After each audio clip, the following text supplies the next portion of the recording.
The Galactic Council chamber was silent. The room was large, circular, and bright. Light from the twin suns of Varelia poured through the tall glass walls. Flags of all member planets hung high above. At the center of the chamber stood a single raised platform, where the council leaders sat in tall silver chairs. Commander Rayan Voss walked in with calm steps. His black Earth uniform stood out in the sea of alien robes and shining armor. He did not bow. Across from him sat High Speaker Korvax Tal. He was tall and pale, with deep silver eyes and ridged skin. As always, he looked down on Rayan both in height and in attitude. "Commander Voss," Korvax said, voice sharp, "we were told Earth has a message. Be quick. Our time is precious." Rayan looked around the room. He had stood here many times before. He had spoken of peace, shared Earth's technology, and tried to build trust. But each time his voice was ignored or politely dismissed. He spoke clearly. "On behalf of Earth and its people, I announce our immediate withdrawal from the Galactic Council." The chamber stirred. Whispers rose from the seats. A few gasps were heard. Some aliens frowned. Others looked surprised. One or two even smirked, as if Earth had finally given up. Korvax raised a hand, silencing the room. "Withdraw. After all we've done for your world, this is your thanks." Rayan stayed calm. "We brought solutions. You called them simple. We offered help. You called it interference. We spoke of peace. You answered with silence." Korvax leaned forward. "You will isolate yourselves. Without this council, Earth is nothing." Rayan met his eyes. "Without Earth your systems will begin to fail. You just don't see it yet." The words hung heavy in the air. Korvax clenched his jaw but said nothing. Rayan stepped back, then turned to leave. As he walked out he spoke one final time. "Earth does not need a seat at a table where respect is not served." The chamber door closed behind him. The silence that followed was not peaceful. It was tense, uncertain. The council had just lost something valuable, and they didn't fully understand what. Commander Rayan Voss sat in the observation deck of the Earth ship Solstice 1, watching the stars pass by. The ship was heading home, away from Varelia, away from the Galactic Council. Behind him, Earth's flag hung quietly, blue, green, and silver. It was a symbol of unity. But for 20 years the council had treated it like decoration. He remembered his first day at the council. Earth had joined with hope. Back then, Rayan was younger, full of energy. He had believed the council would welcome Earth as an equal. After all, Earth had helped end the Draxan Wars by offering navigation AI that stopped thousands of ships from crashing. They had given new food technology that ended famine on 3 planets. But still, Earth was treated like a guest, never like a partner. Rayan leaned back in his chair and closed his eyes. A memory played in his mind. 5 years ago, at a council session, Earth had offered a plan to create a shared emergency response system. Quick help to planets in need. Simple and fair.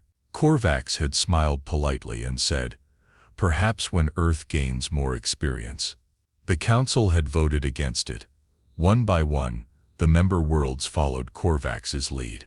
Rayan had kept trying. 3 years ago, he proposed a new energy shield system, one that could protect outer colonies from space storms. The council dismissed it again. Later, Rayan learned they gave the idea to another member species, who changed the name and took credit. The final blow came last year, when Earth's ambassador was denied entry to a secret trade meeting. Earth had helped build those very trade routes, but they were locked out, without reason, without apology. Back on Solstice 1, Rayan opened a message from Earth's president. "Commander Voss," she said, her voice steady, "we're proud of your service, but we will not be a silent member of a council that sees us as less. Bring our people home." He had replied simply, "Understood." The door opened. Lieutenant Hanna stepped in. "Sir, all Earth envoys have returned from council stations. The crew is ready." Rayan stood and nodded. "Set course for home base Arc 1. As the stars shifted in the windows, Rayan felt no regret. Earth had given all it could. They had stayed patient, respectful, and hopeful. But now, the path was clear. Earth would not wait for respect. They would build a future without begging for a place in someone else's order. Rayan looked out at the stars once more, and whispered to himself, "We're not stepping down, we're stepping forward." The Galactic Council chamber was quiet, but the tension was growing fast. Only 3 days had passed since Earth left, but things were already going wrong. The first issue came from the planet Trinava. Their orbiting shield station stopped responding. The automated defense systems, built on Earth's AI code, had shut down without warning. A space storm hit the next day, damaging the city of Velkar. 37 lives were lost. The Council sent engineers. "They couldn't fix it. We don't understand the code," one technician admitted. "It was human-designed. Without their updates, it's useless." Korvax brushed it off. "We have scientists. Let them work harder." But the problems didn't stop.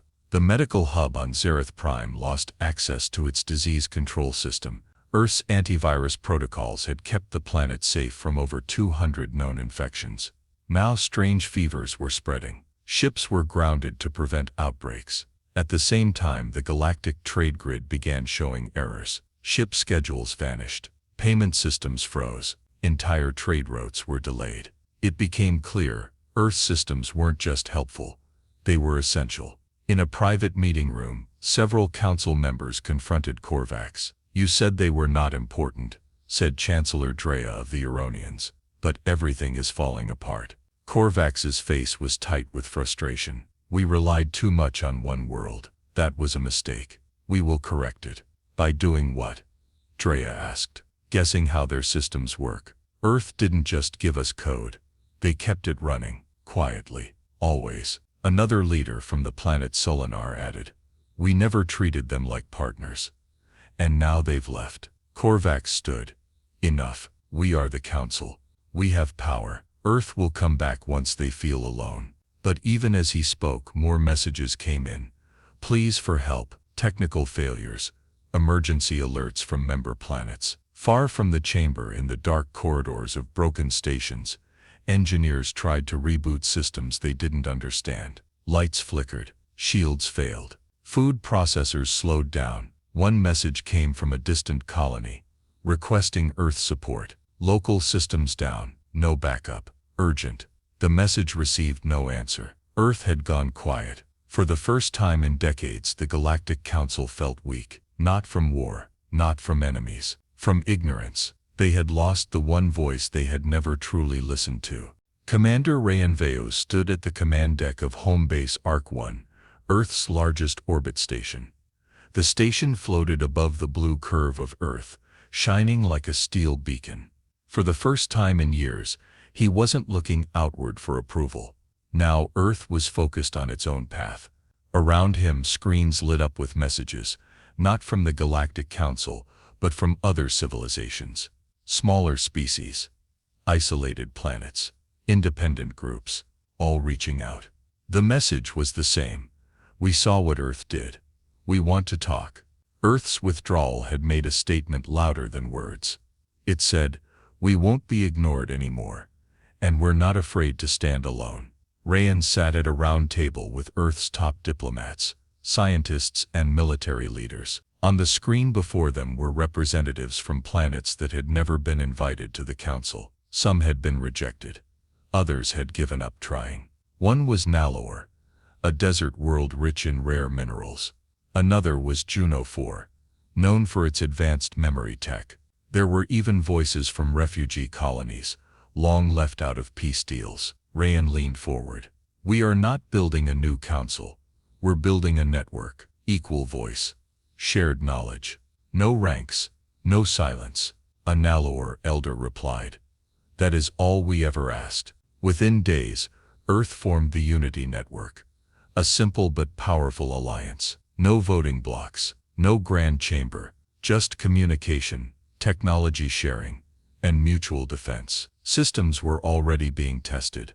Secure data sharing, emergency signals, health tech. Earth sent engineers to help repair systems on Nalor and Juno 4. In return, Those planets offered raw materials and AI upgrades. Trust grew quickly. It wasn't perfect, but it was honest. Back in his quarters, Rayan received a message from a young scientist on Juno 4. No one ever helped us without asking for control, until Earth. Thank you, Rayan smiled. He remembered how many times Earth had helped the Galactic Council, and got nothing in return.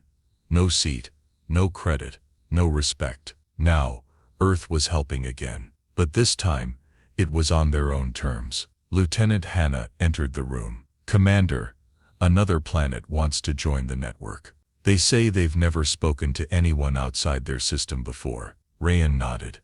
Schedule the call. He looked at the stars outside his window.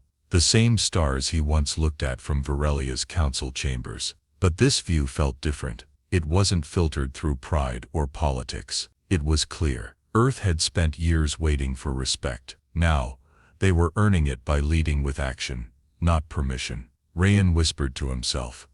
Let them have their council. We'll build something real. The great halls of the Galactic Council were no longer calm. Inside the main chamber on Virelia, tension buzzed like static. Screens flickered. Advisors rushed in and out. Every hour new problems arrived, and there were no answers. High Speaker Korvax Tal stood before the council, his hands gripping the edge of the speaking platform. We are experiencing temporary disruptions, he said, voice flat. Our systems will recover. But no one believed him anymore. Across the galaxy, council-run planets were failing.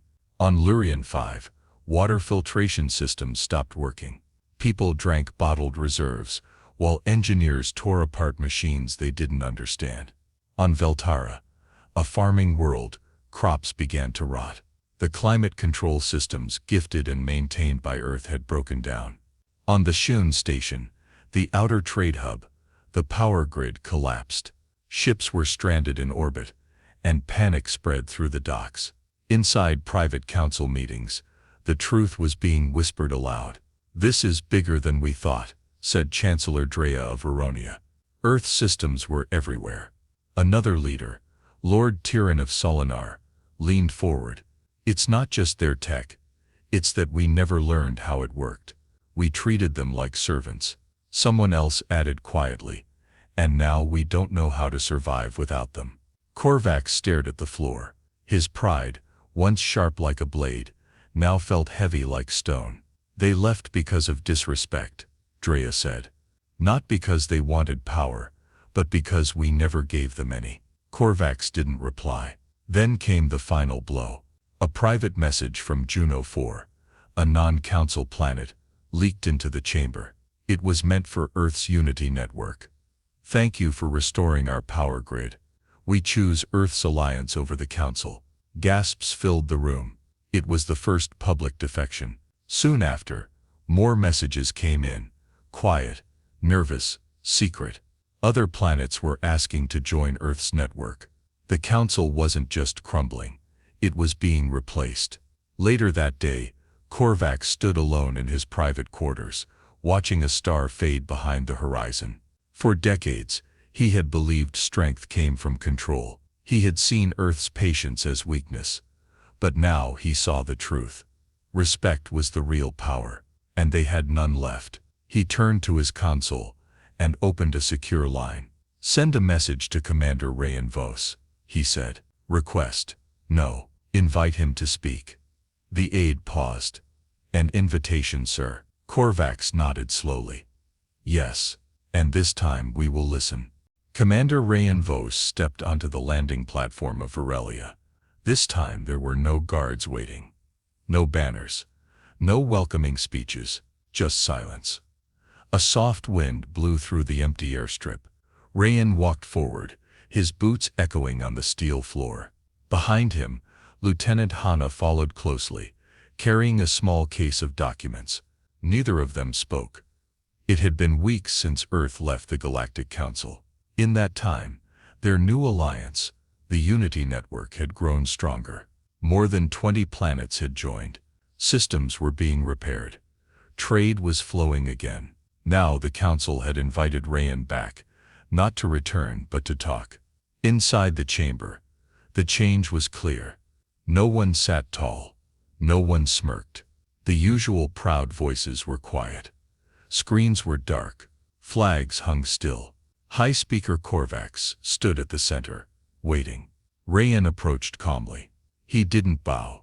He didn't smile. He waited. Korvax looked older, tired, humbled. Commander Vos, he began. We misjudged your world. We misjudged you. Rayan said nothing. Korvax continued, slower now, choosing his words with care. We did not understand Earth's value, not just your technology, your patience, your honesty, your will to help even when ignored. He paused, then said the words no one ever thought they'd hear. We ask you to help us rebuild, as an equal, not under us, beside us. The room was still. Rayan looked around. He saw regret on their faces, but also hope. He finally spoke. We offered peace, and you ignored us. We offered help, and you mocked us. Now we come, not to fix your house, but to show you how to build a better one. Korvax nodded. Then help us, not for us, but for the galaxy. Rayan turned to Lieutenant Hana. She opened the case and pulled out a single thin folder. It contained a simple agreement. Clear terms, no hidden rules, equal voice, shared systems, open respect. Rayan placed it on the table. This is the foundation of the Unity Network, he said. If you wish to join, you follow it. We do not lead with pride. We lead by example. The council leaders read in silence. Finally Korvax placed his hand on the folder. We accept. It wasn't loud, it wasn't dramatic, but it was real. Later that day, Rayan stood on the council balcony, looking out over the shining towers of Varelia. This time, he wasn't alone. A group of representatives from Earth, Juno 4, Nalor, and Aronia, stood beside him. For the first time in galactic history, they were standing side by side, not in rank, but in unity.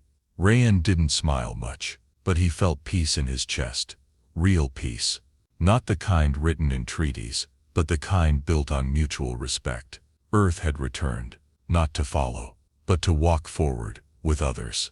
The Galactic Council chamber looked different now. The silver seats had been lowered. The long table was replaced with a round one. The ceiling lights were softer, no longer shining down with harsh brightness. Flags of new members now hung beside the old ones. Among them was Earth's flag, centered equal in size and height. Commander Rayan Vos entered the room with quiet purpose.